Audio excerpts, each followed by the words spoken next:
Hello, this is Angela with Parker's Permaculture. Welcome back. This is Hausfrau Friday. It's a regular weekly segment where I talk about the overlap of the three ethics of permaculture: earth care, people care, and fair share, and everything to do with the domestic sphere and families. So it's been a while since I've made one of these videos, and that's just because life has been crazy hectic. I have been making quite a few TikToks the last week, and so if you are interested in more of the Hausfrau-esque kind of content, please go check me out on TikTok. And I wanted to let you all know, right before this video gets published, I'm going to be uploading a bunch of my TikToks to YouTube Shorts, and that's for two reasons. One is that I am not monetized on TikTok, so in order to get compensated for that work, I have to upload it to a different platform for views. And the second reason is because I think it's really important to address the issues of childism, discrimination, and prejudice against kids, unschooling, respectful non-authoritarian parenting, all of that content, which I seem to have stumbled into on TikTok despite thinking I would make mostly gardening videos. I need to put that over here because a significant portion of my channel discusses the permaculture ethic of people care.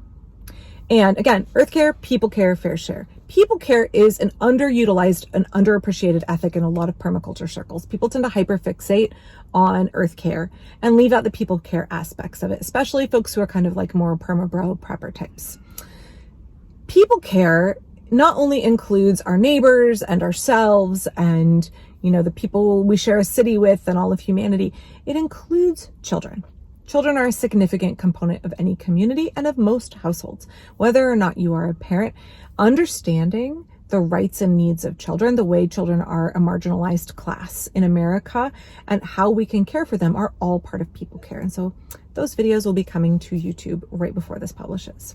Okay, so before I dive into the main subject of today's video, I just wanted to show you my sweet shirt that I got from a free pile. My parents went to Earlham. It's a Quaker school in Indiana. And I saw this shirt in a bag of free clothes that my sister gave us, and I immediately stole it. And I want to tell a little story that kind of goes along with this shirt. So my parents went to Earlham in the early 60s. I actually have a video about my mom and her tuition and what college was like. You can check out. But, you know, my parents were very conservative. They were politically very conservative, socially very conservative. But my mother, when she was on hospice, she took me aside and said, you know, I wanted to talk to you about something.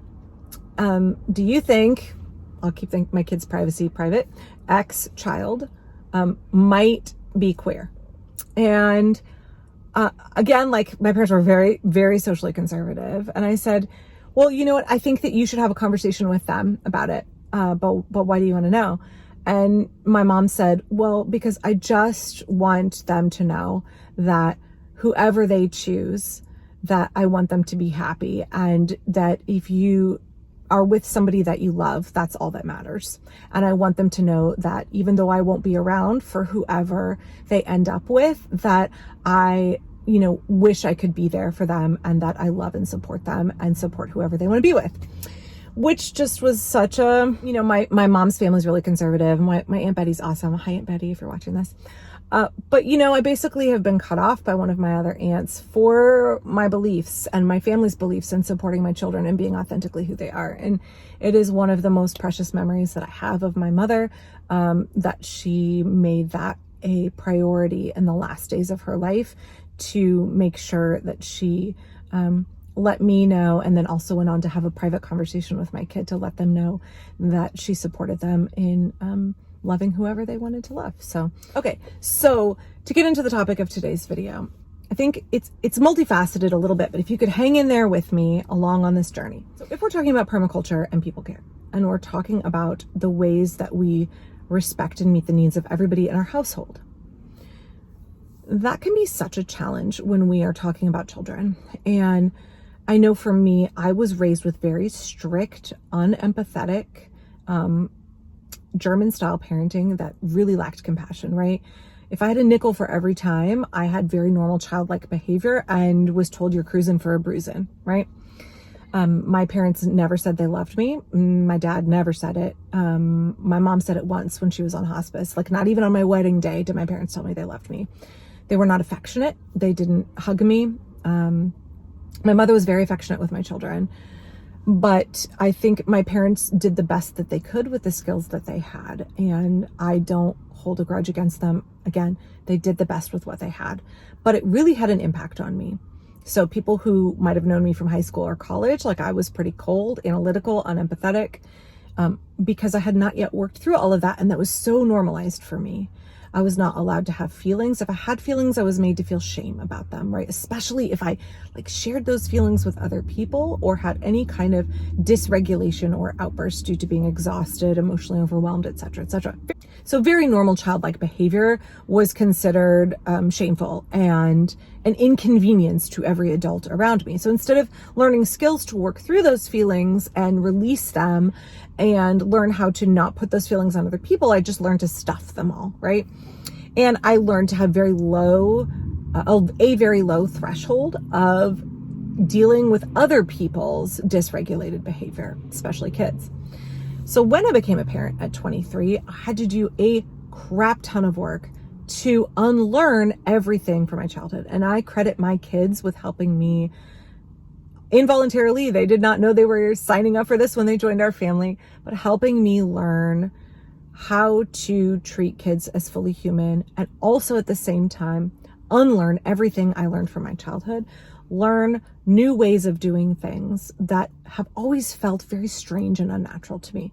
So a significant portion of my parenting and relating to any kid is whatever my knee-jerk initial natural reaction is, I tend to do the opposite. Whatever was instilled in me as a kid, I know that if I do the opposite, I'm probably doing the right thing.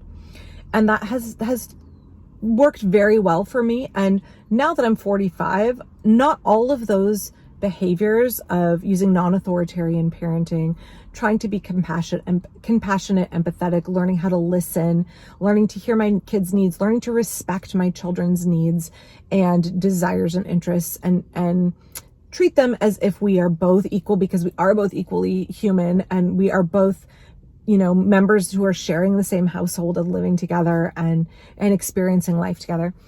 It's no longer so unnatural for me. It's not always the first reaction that I have, right? Sometimes I need to see or experience an interaction, and then I have to pause a second and say like, okay, my natural instinct is to do X, but I know I need to do Y. But it comes much more easily than it did to me in my early and mid 20s when I was a new parent. Back then, it was 100% an exercise in discipline for me to parent the way I wanted to parent, with child-led behavior and co-sleeping and extended breastfeeding and not punishing my kids. We didn't use timeout, or definitely did not use spanking, never hit my kids. And all of that was a steep learning curve. And this learning, as I've been doing and like learning how to process and unpack things, has been 2 decades in the making, right? I've been a parent for almost 22 years. But through that process, we have come to practice non-authoritarian parenting, to become unschoolers, to live a fairly unconventional life compared to most Americans. Solidly middle class, live in a very modest middle class home, and I drive a minivan. And, in that regard, I seem like I have a very normal American life, but we unschool our kids. We co-slept with our kids. We don't do punishments of any kind. And we don't do any kind of parenting that requires obedience, or I don't believe in the concept of obedience. And so for that reason, we're kind of like fringe, despite the whole like giant weird permaculture garden in my yard. And the fact that I'm like a feminist homemaker. All of the ways that we raise our kids and interact with our kids are pretty counterculture in America. And they may not be as much here in Portland in our little unschooler bubble, but compared to most of America, like, we're weird. And I totally understand that. So today I got a DM from somebody who claimed to be a producer for a very large and very well-known TV show, asking if our family would consider being a guest, because they had found some of my unschooling and parenting content on YouTube, and they wanted to do a segment on like unusual families who operate in a way that's different than most of American society. And so I looked them up on LinkedIn. They're legit a producer for this TV show. This was not fake. And it's a very, very big TV show that's been around for a long time, talk show. And I was very surprised. I'm absolutely surprised. I had an initial very, very strong reaction to it. And I actually ended up making a post for my patrons about it, because I was like, you guys, But then the next thing I did is I went and talked with my kids about it immediately. So let me back up here for a second. When I used to have workshops at our house, they were very disruptive for my children who were much younger then, much younger. And one of the main reasons that I stopped doing classes on our property, on beekeeping, on orcharding, on urban gardening, on urban poultry, that were all free classes, by the way. The main reason that I stopped doing those is because my kids asked me to.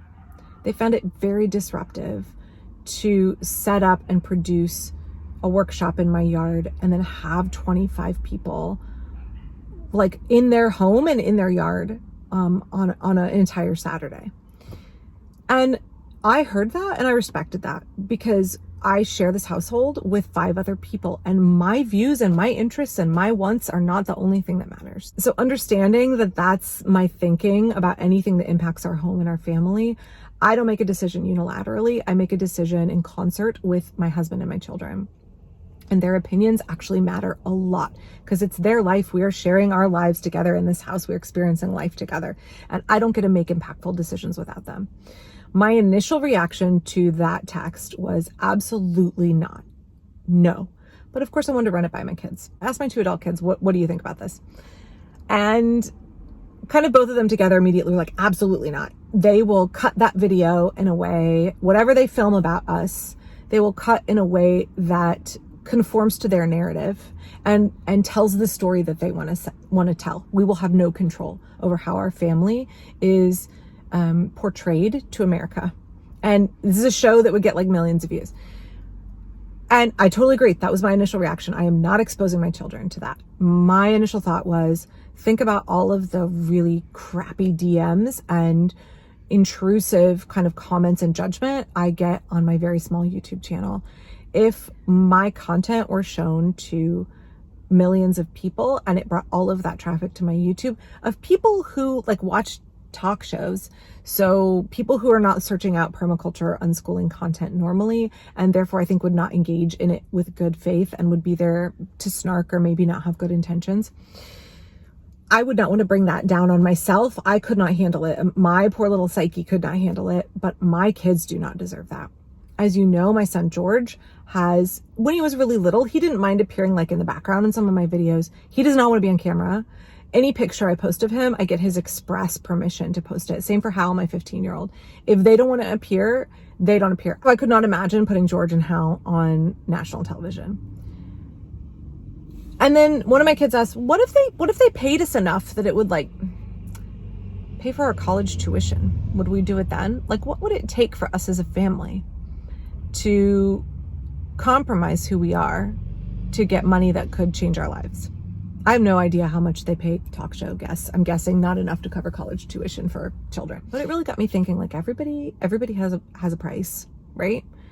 At what point do you debase yourself in order to get a financial compensation that would make a meaningful difference in your life? Like, you are selling yourself at some point. And for me, there's no threshold high enough. And I realize it takes a position of privilege to say that because like all our bills are paid, right? Like I can afford my mortgage. And so I'm not desperate enough to make that compromise and subject myself to the humiliation and subject my kids to the scrutiny that would inevitably come from being on a talk show that wants to talk about alternative families or like families that have unusual practices, which I'm assuming they would want to talk about how we don't punish our kids. We don't believe in obedience and our kids are unschooled. It's my job as a parent to protect my children, but it's also my job to engage my kids in conversation. We talk openly about finances. We talk openly about any decisions that we're making as a family, anything that impacts us. I want my kids to learn every step of the way. So there was no way I was going to get this message and not have a long conversation with my kids about it. George said absolutely no, absolutely not. But we did talk about, when is it a temptation? You know, on this channel, I get sponsorship offers all the time for products that I don't believe in or courses that I don't believe in. And so I don't accept those sponsorship deals because I am very idealistic and I feel very strongly about maintaining my integrity and not feeling like I will compromise it for a greater paycheck. And I think there's a huge difference between saying like, sure, I'll accept a sponsorship deal and plug your fertilizer, which you notice I don't do that, versus I'm going to subject my minor children and my 2 adult children to international exposure on a large television show and what that would do to them. And this is a subject for another time because I think this video is getting pretty long, but I would love to talk about mommy bloggers and the ethics of what it's like on social media when people exploit their children for a paycheck and say that it's worth it because they're creating a large nest egg for their kids.